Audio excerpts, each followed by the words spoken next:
บินโรบินใส่ใส่ดอกเจ้า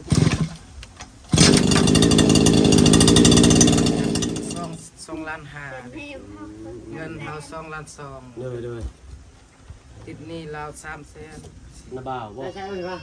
อยากกินนมบ่จักเจ๋ยมากเจ๋ยจะเสียจักของพ่อ มันอยากเล่นนี่ไผเคียนนี่30เนาะสร้างบ่เนาะเปิดคลิปเปิดภาพมากะเสียงจักดังอยู่เงี้ยโอ้ทางน้องเชียงมีโชคดีบ่นี่เนาะน้ำบุมีไม้เนี่ยเด้อพี่น้องเด้อเนาะใครอยู่บาทนี่เนาะป้าโตโดยสบายดีเนาะป้าโตคือได้อันงามแท้นี่ฮะ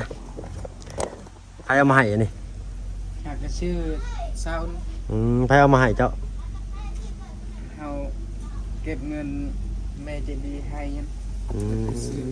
เก็บเงินที่เพิ่นให้แต่ละเทื่อก็โฮมไว้เนาะโดยว่าสิไปยังบ่ได้อยู่นั่นได้ก็ไปให้อ้ายโดยเฮ็ดได้ไปให้อ้ายบ่เงินอ้ายนั่นเด้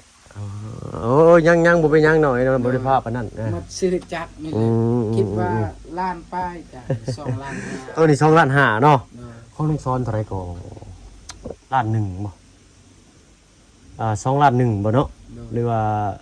ล้านเก้า2น่าจะ2.1 ล้านกว่าพี่น้อยเนาะ2,150,000ประมาณนี้แหละเนาะถ้าจำไปซื้อมาแต่ใช้เนาะเจียงนี่โอ้ไปซื้ออยู่เวียดเลยบ่นี่ไม่อ้ายบ่มีหน่อยเนาะไม่มันเสียอีกเลยเว้าดังๆนี่เด้ออาจจะได้ยินหรือบ่พี่น้อยเนาะถ้าเกิดมีคนหลายนี่บ่เพิ่งถ่ายบ่ได้พี่น้อยเนาะเพราะว่าเสียงมันรบกวนหลายเนาะนิสัยลองอยู่ฮะตัวประเดิมเลยนี่ถ่ายเดี๋ยวเนาะทางเก็บเงินซื้อเองเลยบ่นี่เงินตอนนั้นเบาเสียงให้ซื้อเมจิดีพัดให้เบาเสียงให้ซื้อทรงเรือแล้วบ่ซื้อเดือนนั้นบ่เลือกชื่อส่งเสียเลือกชื่อจักนะเนาะก่อน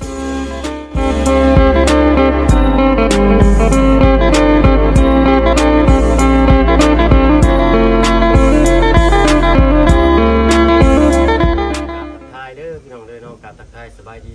ผู้ใหญ่ใจดีเด็ก FC เบิร์ดถ้าที่เขามาหามาชมช่อง YouTube บ่เพิ่งเคยลาคือเก่าบ่ว่าฝั่งไทยฝั่งลาวแต่ก็ถึงฝั่งต่างประเทศไปยินดีต้อนรับเข้าสู่ช่อง YouTube บ่เพิ่งเคยลาเช่นเคยพี่น้อยเนาะเปิดคลิปเปิดภาพมามื้อนี้ก็ถือกินของใหม่ห้อยโอ้ยนั่งลงกับอันอ้ายมื้อนั้นเนาะจากอะไรเนาะเก็บซื้อเองเลยเนาะหนาวปากแตกๆพี่น้องนี่ก็จึงสิเพบ่เศร้าอยู่แล้วก็ตอนนั้นเบาเสียงเมจิดีพัดเงินเสียงให้ซื้อทรงเสื้อใช่บ่ซื้อเก็บไว้เบาลาวอีกทางให้มีผู้หันลาวลาวอีกทางแล้วก็เก็บไว้แล้วก็เอาไปแล้วก็เก็บไว้แล้วก็ซื้อที่นี่ความพันผมไว้ซื้อจักโดยเฉพาะเลยเอาพี่เด้อเนาะเสียงคอยเสียงลมนี่เด้อโทษขอไว้ทำหลายไม่เสียเพื่อเพิ่นทำอย่างนั้นนุ่นนี่พี่น้อยเนาะเอาอันยืมเอาของบ่าวบุญสารวัตรเพิ่นให้ยืมใช้เนาะอันนี้ก็เสียไปหลายอันแล้วอันนี้ก็ได้สงสัยสิเป็นน้ำตูดตัวนี้พี่น้อยเนาะเสียบกับโทรศัพท์หรือบ่เขาแต่อันนี้ใช้ได้นี่ปกตินี่กูไปเสียบกับโทรศัพท์แล้วมันบ่ขึ้นแบบเชื่อมต่อนะโอ้ยหักเพลงห่วงอยู่ก็ได้แห้งบ่มีใส่ก็ได้แห้งเก็บไปเอาเบาดังๆเอาเด้อเนาะเจียงเด้อเอาพี่น้องปลุงให้เขาได้ยินเสียงดังๆเผ็ดๆใส่กันแน่ก็อย่าว่าหายกันได้เนาะไม่บ่มีต้องเข้าใจนำกันเด้อพี่น้องเด้อเนาะใส่เมื่อกี้นี่ได้ยังกินข้าวน้องกินลาบเบาลาวซื้อมาเบาลาวซื้อมาฝากยังแน่นี่น้ำมัน91ยังนี่มันเครื่องแต่สมุใส่เลยบ่นี่ใส่แล้วเป็นบอกยังไงบอกแบบ ทางหนึ่งใส่แบบ20 ลิตรใส่ มันบ่ได้ต่อกันบ่ โดย มันต่อกันบ่ ต้องบีบและมันขึ้น อืมอีกเนาะเพิ่นให้ใส่ไปว่าเนี่ยมันเต็มนี่แล้วก็ใส่ โดย ไหลลงมาบ่เนาะโอ้มันจะสร้างเฮ็ดเลยเนาะ1 ลิตรบ่ยังไงขออนุญาตเบิ่งเลยพี่น้อยเนาะเพื่อเบิ่งไว้เป็นประสบการณ์ โดย โอ้นี่บ่เจ็บได้ตัวนี้เนาะ โดย ถ้าแบบของลุงช้อนน่ะต้องหาแนวมาเสริมแต่งเอาเองแต่ตัวนี้มันสิบ่เจ็บได้ โดย เนาะใส่ปรุงเป็นบ่พอเด้อขอโทษขอไปไม่เป็นไรไม่บ่มีเนาะต้องแบบเอาเข้าใกล้ๆเนี่ยสำนี่บ่วาสนาคนหมู่บ้านนี่อ้ายบ่ได้เข้ามาซ้ำเจ้าบ่อยู่เนาะหมู่บ้านนี่ไปเอาแห้งบ่หรือไปส่งแห้ง เอานอก เอาน้องอันของเมียมา โดย เฝ้าน้องพลัก โดย ไปใช้ดูน้องของเมียเจ้า มันเล่นหน่อย ผู้นี้อันอยู่จักปีแล้วฮะ ประมาณ11 12 ชื่อเท่าไหร่ก็ น้องเสียง น้องเสีย โดย น้องเสียน้องเสีย น้องเสียง น้องเสียง โดย เอ้าสื่อเสียงกับเบาเสียงเลยบ่ โดย ใส่อุ้มพลักมานี่เบิ่งอยู่ฮะไม่ใส่น้องเสียง สบายดีสบายดีเด้อ เว้าดูอีหล่ะจักปีอีหล่ะนี่ ประมาณ11 11 12ปีเนาะกะค่ายคือกับน้องห้างเลยพี่หน่อยเนาะ12 ปีเนาะได้เรียนหนังสืออยู่บ่อีหล่ะ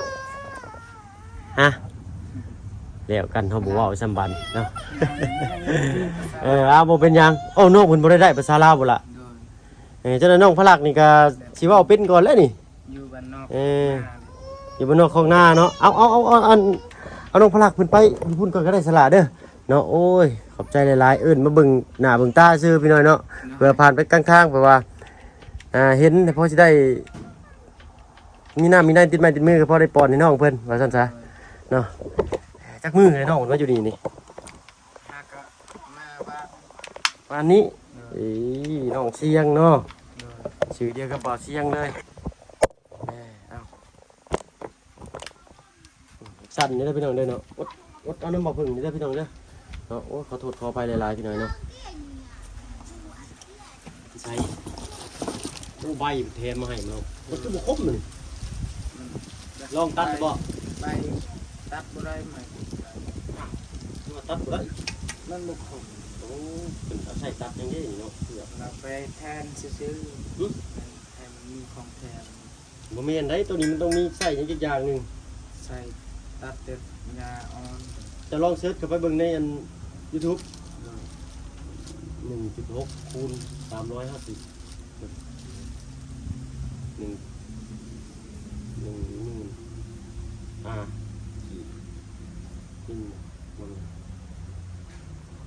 เนี่ยโอ้คนทานน้อยนะไอ้แล้วบอกเพิ่งกับมักเบิ่งได้พี่เลยเนาะกับของเก่าบอกเพิ่งกับมักสะสมแท้ๆเลยพี่เลยเนาะเจ็บปากวิ่งยังลุ่มผัดก็ได้ยังไงเนาะ กระป๋อง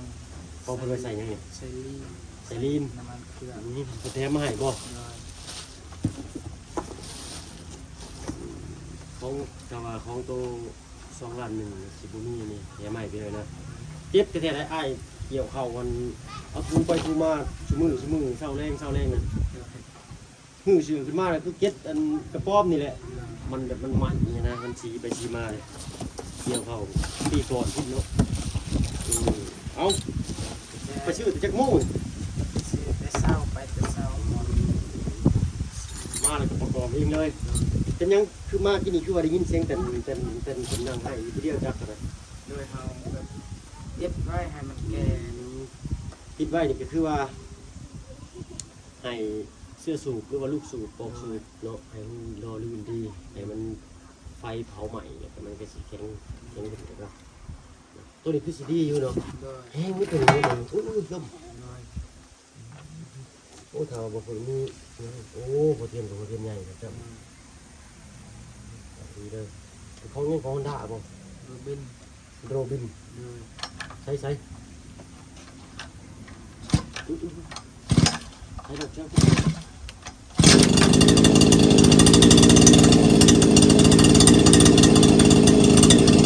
ได้เอาโดนจะเบิ้ลเสียงดังบอลูนเนาะขอโทษขออภัยหลายเป็นใช่2ที่ผสมบ่หรือว่าเนี่ย ผสม เฮ็ดอะไรเป็นอะไร ใส่น้ำมันแล้วก็ใส่ สมมุติน้ำมันตุกนึงนี่ใส่ฟ้านึงบ่บางทีน้ำมันเครื่องแกที่สิบเครื่องแล้วเนาะจับไปหน่อยแต่ก็พยายามเบิ่งบ่อย โดยประหยัดต้นทาน ตัดเนื้อ โดย ตัดมือนี่แล้วเป็นยังไง ได้แล้ว วันอาทิตย์ที่ไหนน้ำมือ ยัง บ่ได้ แก่ยังแก่ อ๋อยามันยังบ่แข็งเนาะเราไปติดไว้ โอ้ยความทานตอนนั้นเห็นหมูได้เลยก็ยากตอนนี้ได้แล้ว ได้แล้วเฮ้ยเนาะเอาดีมุกดีใจน้องๆเพิ่นหลายๆพี่น้อยเนาะเอาแต่ขอบคุณทางผู้ใหญ่ใจดีเพิ่นที่เฮ็ดความฝันของน้องเพิ่นเป็นจริงเป็นโตเพิ่นเองพี่น้อยเนาะผู้ใหญ่เพิ่นให้มาปุ๊บเพิ่นอยากซื้อหยังก็ได้นะแต่น้องเพิ่นเลือกที่สิเก็บแล้วก็มาซื้อในสิ่งที่ตัวเองอยากได้มานี่ก็ใช้ประโยชน์แบบในครอบในครัวเลยเนาะบ่เป็นว่าสิใช้คนเดียวบ่เป็นว่าสิใช้คนเดียวนะซื้อเสื้อผ้าก็ได้ใส่แต่คนเดียวเนาะซื้อเกลือก็ได้ใส่แต่คนเดียวนะนี่ได้ซื้อเครื่องตัดหญ้ามาเพื่อว่าอนาคตไปข้างหน้านี่ก็สิได้ออกเพื่อนอะไรเป็นสิได้แยกปันกันเฮ็ดเนาะเลิกหนักบ่เนาะเพื่อโอ้บ่ได้หนักปานใดเนาะโอ้ตัวนี้คักกว่าเนาะ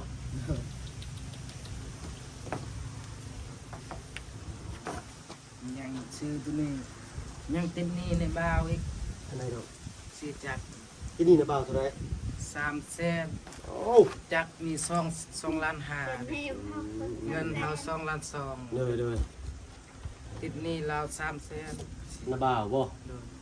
แล้วก็เมื่ออีกจ ไป ร ใส่ จร เนาะพี่ว่าทีว่าดีนะ เมื่ออีกจรจรเอาเงิน150,000อีก ถ่ายยังไงนะ จักละมันอยู่ไกลบ้าน อ๋อมันชวดรถ โดยเราเอา รถห้างก็เอาได้พี่น้อยเนาะรถเก๋กล้วยน้องมาชื่นเพิ่นเอา โดย แต่น้องห้างสบายดีล่ะสบายดีเนาะยังไปอีกล่ะยังไม่โอ้เกือบคือบ่ใส่เด้อเจ้าน่ะบ่มีบ่อ๋อดีเนาะเพิ่นมานั่งอยู่ได้เนาะบ่ถึงก็บ่เห็นครับดีนี่เอานี่เรานั่งเอานี่เอาอันนี้เอาละเอาเดี๋ยวโอ้ยเกิดมาให้ปากแตกพี่น้อยเนาะบ่เรียกก็บ่ได้คือว่าเต็มที่เขาใช่ไหมเพราะยืนคือกัน โดย เนาะแตกอยู่ใช่แล้วโอ้ยบ่ได้จับกันไปโดนหายเดี๋ยวสิจ้าเป็นแล้วสิจ้าไว้สิจ้าเอาจับมือลูกสิจ้าละ จุจ้าจุจ้า จ้าก็สิจ้ากันเด้อ จ้า สิจ้าได้แล้วยกขึ้นจ้าบ่บ่ให้ฉันนอนตรงนี้พอเนี่ยจับปึ๊บสิจ้าสิเดี๋ยวสิจ้าโอ้ยมันก็เป็นมือให้เป็นเนาะให้เป็นกินมือสิเฮ็ดได้คือน้องอินเตอร์นี่สิจ้าเด้อลูกสิจ้าเด้อคันว่าอารมณ์ดีนี่ก้มลงขาแค่ปั๊บมือแม่ๆปั๊บจ้านะ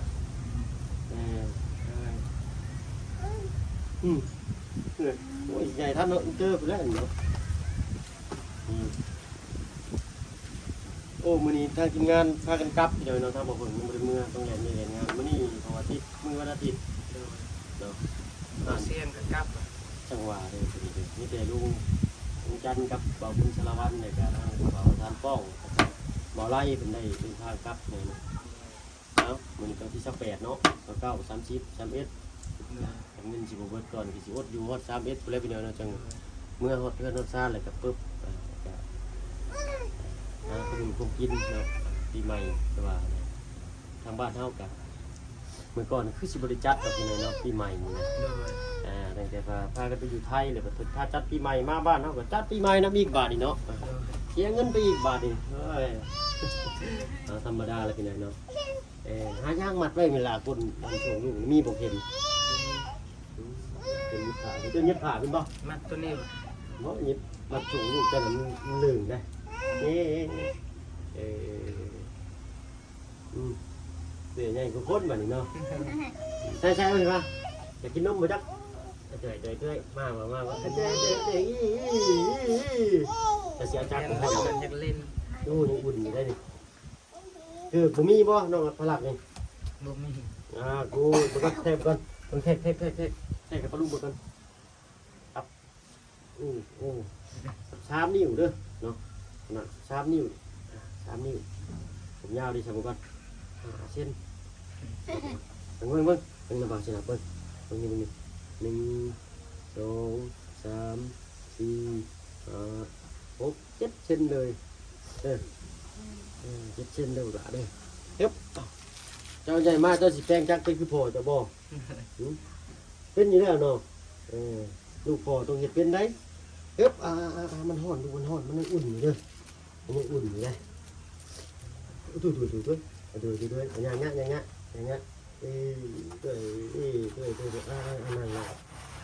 ในกระดาษลังอยู่ดอกนี่เนาะอันนี้เขามีดูมือจิ้มอันนี้เขาปีอันนี้นี่เชิดเบิ่งในทุกคนหรือว่า YouTube เด้อ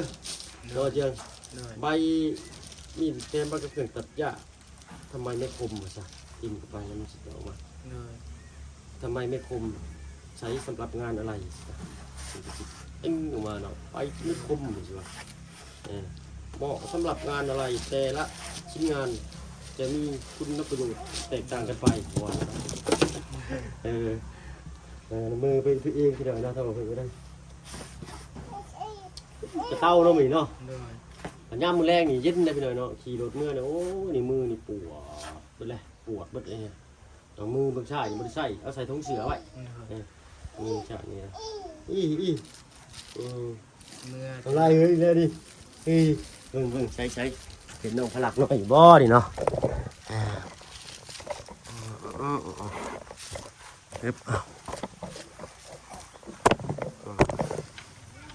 เอ้าก็มีแต่เสียทั้งนอกเจ้าคนพาเราขึ้นเบิ่งเพื่อนอีกมันตั้งแต่มันแล้วมันทั่วนี่ยังไม่ได้ขึ้นเบิ่งจะได้เนี่ยอันนี้เราขึ้นไปเต็มมือนั่นพุ่นกับมือบ้านเอาจับเอาลูกน้องละเพิ่นสิลบได้ฮะเนาะครับจึ๊บโอ้ยไม่มีมันยากเนาะเสียงดังกับอะไรมันเข่ากล้องบึดเลยนี่แหละสีสแลกหรือว่าสีไม่บ่สแลกนะน้ำมันยังนี่น้ำมันซีเป็นภาษาเวียดชักอ่านบ่เป็นจะอ่านเป็นบ่น้องบ่เป็นคือกันภาษาเวียดอ่านบ่เป็นไทยได้น้อยหนึ่งเนาะไพ่ทาบานประตูนี่ให้นี่สีสแลกเด้อพี่น้องเด้อเนาะหรือว่าจะเป็นเอาเป็นสีสแลกก็สิออกมาโทนเหลืองอันไม้สักทองสิเลยไม่แกนครับนี่นเด้ไม่แกนเพิ่นปัดราคาแพงไม่แกนนั่นสไตล์เดียวกันพี่น้องกับบ้านน้องต้นกาประตูนี่6x4 4x6เนาะห้องก็แบบเดียวกันเลยนี่มีระเบียงนี่เฮาแล้วนี่จะคล้ายคือกันแต่ว่าต่างแต่เทิงเป็นโมเดิร์นเนาะโอ้บานประตูเพิ่นลายทางเป็นช่อง4เนาะโอ้ทางเลยพากันไปเนาะเอาบ่เป็นหยังเนาะก็ถือว่าเฮาเห็นแบบนี้เฮาก็ว่าก็แบบนี้ก็ถือเนาะมันการออกแบบบ่มีหยังตายตัวเนาะออกไปเป็นแบบนี้บ่หรือว่าสิออกเป็นประตูหน้าต่างจักบ้านมันบ่ได้ตายตัวพี่น้องแล้วแต่ว่าความมักความชอบเด้อพี่น้องเด้อเนาะก็บ่ผิดบ่ถูกแล้วเอาอยู่ที่ว่าใส่มันเกิดประโยชน์บ่หรือบ่เกิดประโยชน์ประมาณนี้เนาะสำหรับความคิดบ่ผมเด้อเอาแต่ได้ก็เก็บกำไว้เป็นบทเรียนเนาะทรงเดียวกันเลยพี่หน่อยเนาะกั้นห้องปึ๊บทางเข้าแล้วก็บันไดขึ้นมานี่ลูกติ่งนี่เป็นใส่จักหมัดน้องเฮือนเจ้านี่มัด4มัด4มัด40มัด40มัด40อัน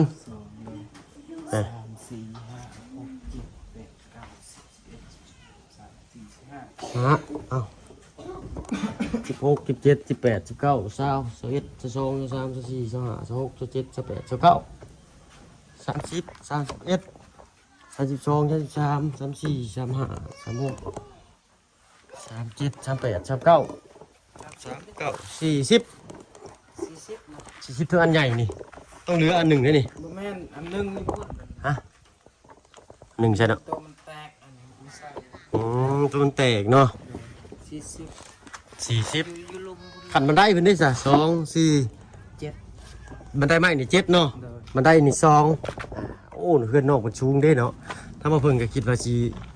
ตัดออก2อยู่เทิงนี่เนาะเพราะว่ามันขนาดซ้ำนี่เด้พอดีเลยนี่เนาะพอดีเลยพอดีเพียงพอบ่เพิ่งเลยนี่ โดย ขนาดนี้ปึ๊บก็เหลืออยู่5 1 2 3 4 5ขันไม้5ขันดิน2เป็น7เนาะต้องมาได้ขี้กันพี่น้องเด้อเนาะปลาลุงเพิ่นว่าเอารุ่นเบิ่งนำกันเติมอีกพี่น้อยเนาะว่าสิออกมาสวยสดงดงามบ่หรือสิแนวใดก็ติชมกันได้พี่น้อยเนาะเอา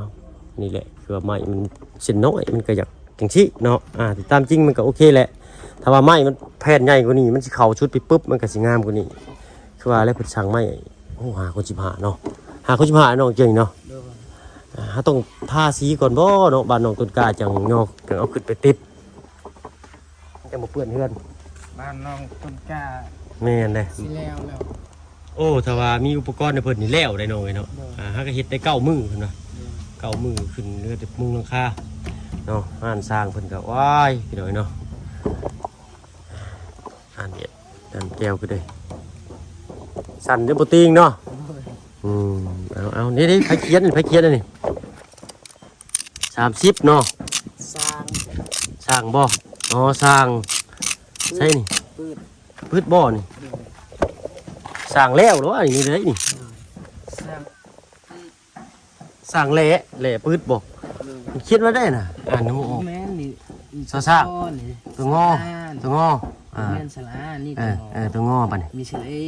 อ่า ตัวปน อ่า มีสลีตัวดออีก สั่ง สั่งเปิด สั่งเปิด เลย อืม ปี2025 อืมวัน วันจันทร์ วันจันทร์ วันที่22 จะสองเนาะโอ้ที่จะสองเดือนนี้บ่เดือนก่อนบ่เนาะ เดือนก่อน อ้าวลมวอยคำมานี่ก็เย็นสะแงดได้นี่ฮะน้ำบ่ายๆสิกระเต้าลึเป็นได้พักหญ้าครับคุณน้องได้เสียบเลยก่อนเพื่อใช้ได้เนาะตัวเด็ดทางนี้เนาะเจียงโอ้ตัวคุ้มนี่แล้วเป็ดเตือนพี่เลยเนาะตักที่พุ่นที่เจ้าเผาแล้วมาโห้ยพักน้ำหดเห็นปะเนาะ สิปลูกกล้วย จะปลูกกล้วยบ่น้อง ดูหัวคาครับ จะลืมยังบ่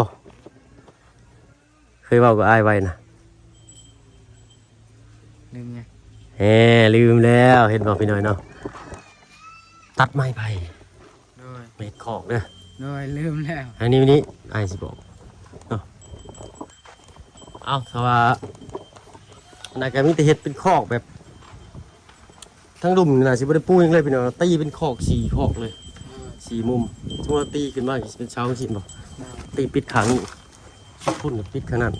ตีจังซี่กับปิดข้างนั้นสินะวันที่3ขันเอาแบบโยไปได้นะทั้งดุมมันบ่ต้องปูแป้นปูหยังก็ได้เอาแต่สาดกินปึกลงกันลูกเจ้าข้าวอย่างนั้น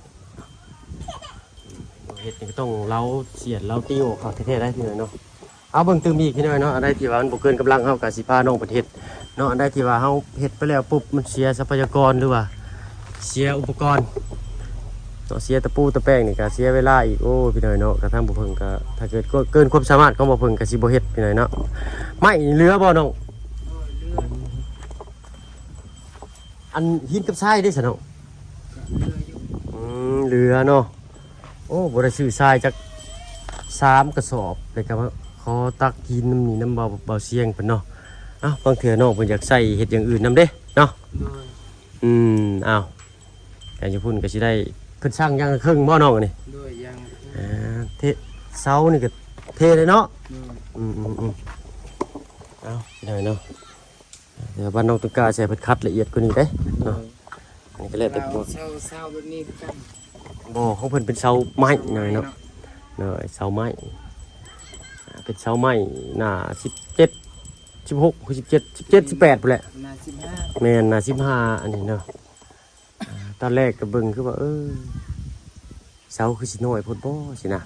เบิ่งแล้วทรงเฮือนนี่น้องของน้องต้นกล้านี่สิลำบึกก่อนได้พี่น้องเนาะเพราะว่างามน้ำเสามันใหญ่เนาะอันนี้ก็งามคือกันน้องบ่แม่นว่าบ่งามนะพี่น้องงามเป็นคนละแบบ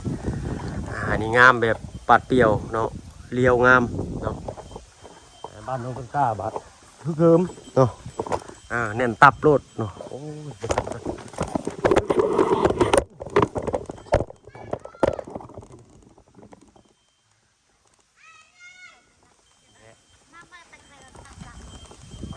ยปลาลักปลาตู้พาลูกไปตัดเด็ดกัน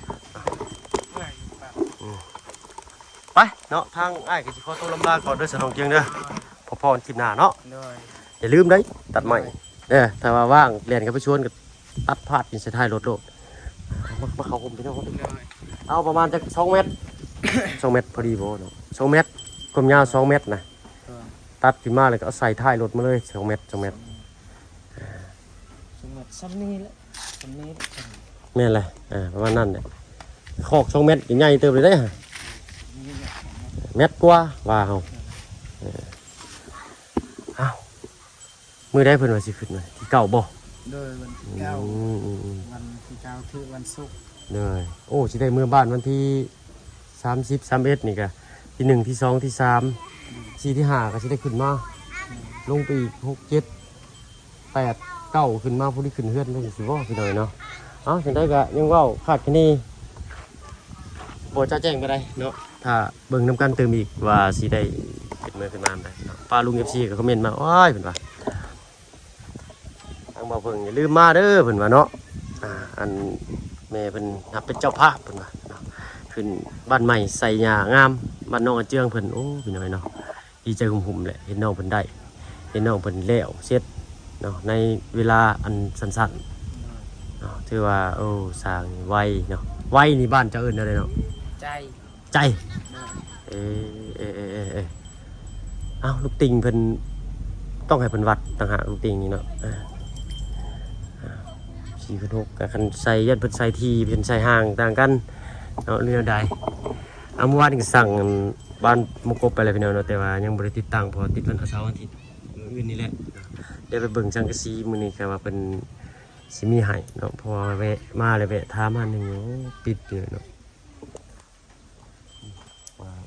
ชาวบ้านเพิ่นก็บ่ได้ค่อยออกไปใช้ได้วันอาทิตย์เนาะมีทางทีมงานมาแจ้งว่าสิเมื่อจักผู้จักคนเลยน้องมื้อบ่มีทางบ่บุญกับทางลุงจันทร์ไปเข้ามาเลยบ่จักละเมียอยู่เฮือนเฮาตอนเช้าไปเข้าเวียดทางง่ายก็เพื่อสิสร้างแบตโทรศัพท์ได้สร้างแบตไว้เบิดคืนได้ตื่นเช้ามาเหลืออยู่ 1% ชื่อสายสากใหม่โอ้ยนี่ยังงออยู่เนาะชื่อก็บ่แพงเนาะพี่น้องเนาะอร่อยแล้วได้4-50นี่แหละเงินชื่อตัวแพงปานใดแต่ข้าใส่ผู้เดียวฮะนั่นคุ้มดนอยู่เนาะว่ากันไรยายกันห่างเป็นได้น้ำในเปิดไว้เลยบ่ใช้ไปเบิ่งด้วยเอาน้ำเบิ่งเลยคือบ่เปิดไว้เนาะคือบ่เปิดไว้ตอนนี้เนาะจนตัวแรกสะอ้อนบ่อยู่ตัวนั้นไหนเปิดเต็มไว้เลยแล้วนี่ให้น้ำมันอยู่นี่มันอุ่นเขาเปิดน้ำปลาไว้จั่วโอ้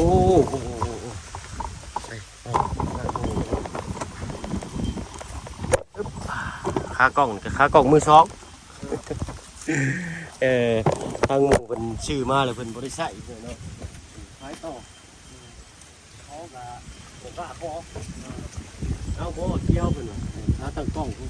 ของเขามีอยู่ไหนชื่อมาบริษัทเอาเลยป่ะโดยพ่ออะไรล่ะตู้ไปเดินทางไปทางอื่นก่อนเด้อน้องเด้อเนาะโดยสบายดีคนขยันมุ่งมั่นนี่แหละมุ่งมั่นได้จักตัดหญ้าด้วยการเก็บหอมรอมริดของตัวเจ้าของเองหน่อยเนาะสลักที่นี่ถ้ามาเพิ่งเข้าตัวลาลงเลยเป็นไงเนาะผู้คนคลิปหน้าเด้อเป็นยังไงเนาะดีๆมีแหงเบิดสุภูสุคนที่เขามาหาผสมช่อง YouTube มาเพิ่งเคยลาคือเก่าเนาะบัวอยู่ทางใดเนาะก็ขอให้สุขภาพร่างกายแข็งแรงเด้อพี่น้องเด้อเนาะสุขสันต์วันปีใหม่นำเด้อพี่น้องเด้อเนาะไปแล้วพี่น้องสบายดีจ้า